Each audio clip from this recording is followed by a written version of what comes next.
Hello, I'm Evan, the Education Program Leader for the National Music Center, coming at you today from Studio Bell. When I first started working for the National Music Center, we were more focused on a single type of instrument. In fact, the entire first half of the gallery was dedicated to the evolution of the piano. So over several videos, I'd like to outline some of the grandparents and great-grandparents of the piano that we know today. The first instrument in this series will be the Hammered Dulcimer.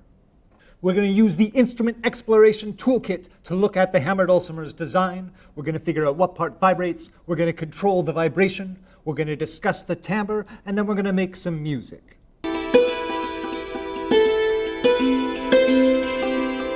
So I've referred to a few different instruments as boxes with strings, but this one literally is a box with strings.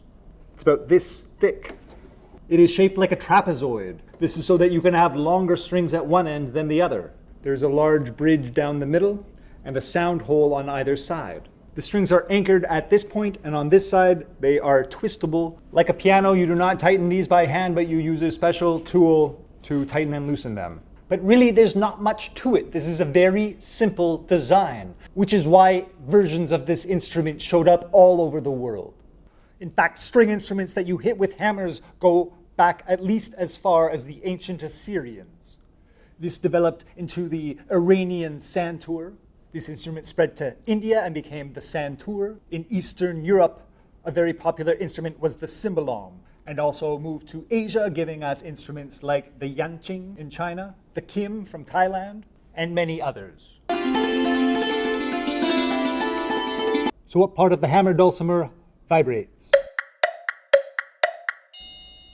If you said the strings, you are absolutely correct. So how do we put energy into the string to make it vibrate? Is it pluck, struck, air, or electric? Many students would get confused when I handed them these hammers, and they would think of them as little hooks. And they'd guess that it was a plucked instrument. But in fact, it does act as a hammer, so it is struck. The hammers on the hammered dulcimer are shaped like this. With this curved design, the string cares less about what angle you hit it at. These little notches are perfect for your fingers so that my thumb and this finger can pivot. This gives it a nice lever action, so it's not just your wrist motion, but it's the wrist motion plus the stick moving forward.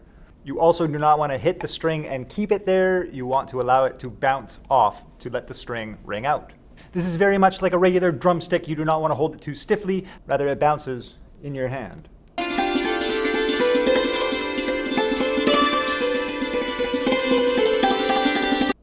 How do you control the pitch?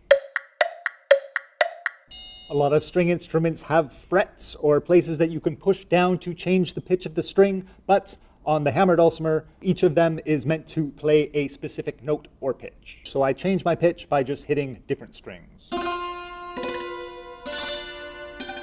Like some other folk instruments we've looked at, this does not give you all the white and black notes on the piano. It's what we call a diatonic scale.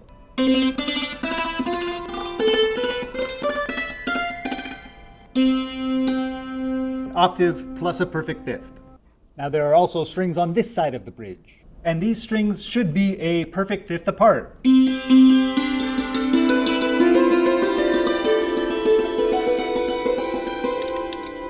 Unfortunately, the perfect fifth on this instrument is out of tune because this instrument is quite old, and at one point it lived in a barn and it bowed a little bit. So this specific instrument has a smaller range than your typical hammered dulcimer. How about volume control? We say that the hammered dulcimer is velocity sensitive, which is a fancy way of saying how hard I hit it affects the volume. It's very easy to tap very gently or to whack it really hard.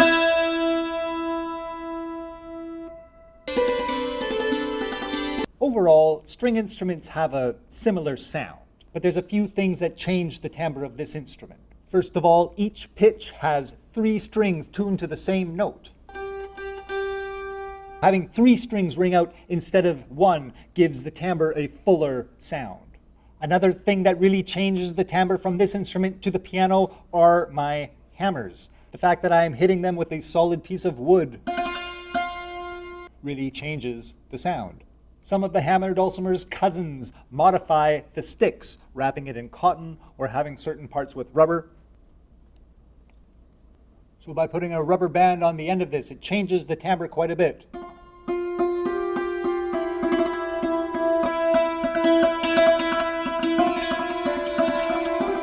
Of course, there's also timbral changes with your approach. A roll has a different quality of sound to a single hit. Another big thing that defines the timbre of a hammered dulcimer is the sustain. When I hit a note,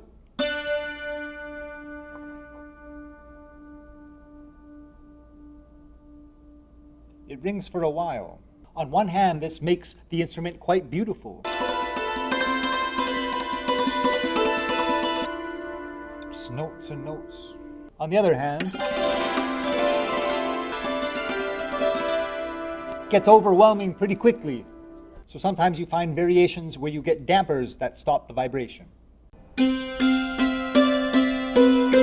When learning to play the hammered dulcimer, the first thing you want to work on is your hammering. Getting used to how it feels, moving it up and down, figuring out how hard you need to strike the string, and working on the bounce. Or if you dig in with your thumb a little bit, then it will take you some time to figure out where the notes are. This hammered dulcimer has the notes painted right on, but just getting used to the distances you have to leap will take some time. Luckily, because of the diatonic tuning, it is very difficult to get a wrong note. So really, you can randomly hit strings. And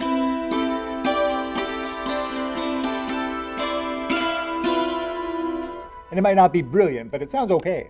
This is a fun instrument to try for players of any skill, which is part of what makes it a folk instrument. I hope this was an interesting look at a wonderful instrument that helped lead the way to the piano. Look for recordings of hammered dulcimer players, as well as its cousins from around the world. I find it to be very soothing. And until next time, happy exploring.